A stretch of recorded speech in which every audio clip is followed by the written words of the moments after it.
Hello everyone, this is Amanpreet Kaur from Guru Nanak Dev University and I'm a legal intern at Lexis and Company. So the purpose of today's video is to get to know about punishment and what are the kind of punishment that a person can face. So in order to understand them, we will discuss about this topic. So let's start with the topic now. So first of all, we need to understand the kinds of punishment. It is important to note down that there are different kinds of punishment that a person can face.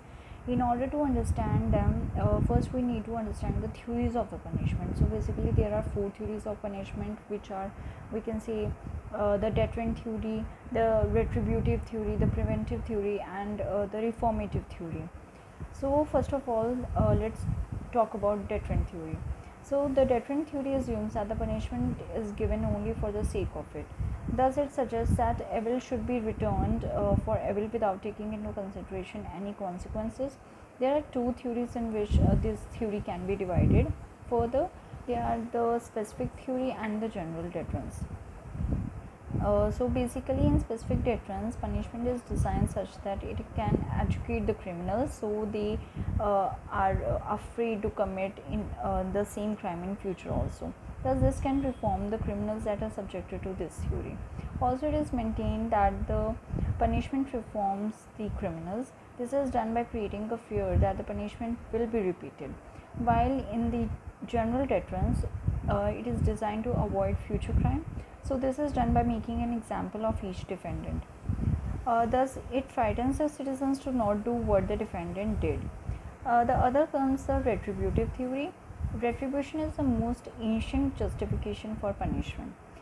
This theory insists that a person deserves punishment as he has done a wrongful deed.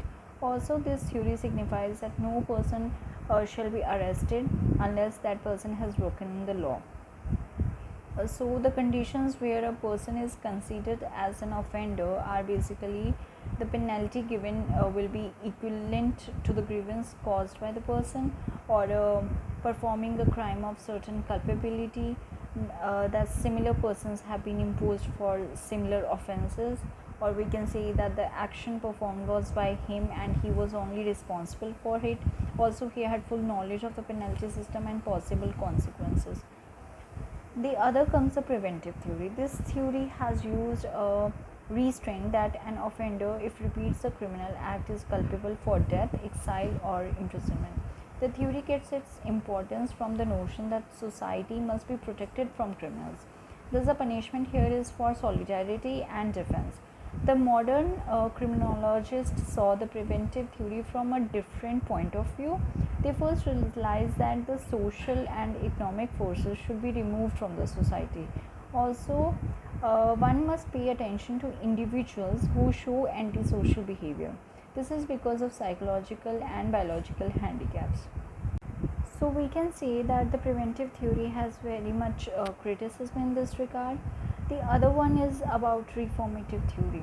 Deterrence and retributive theory are examples of classical and non-classical philosophies. The reformative theory was born out of the positive theory that the focal point of crime is positive thinking. Thus, according to this theory, the objective of punishment needs to be reformation by the offender.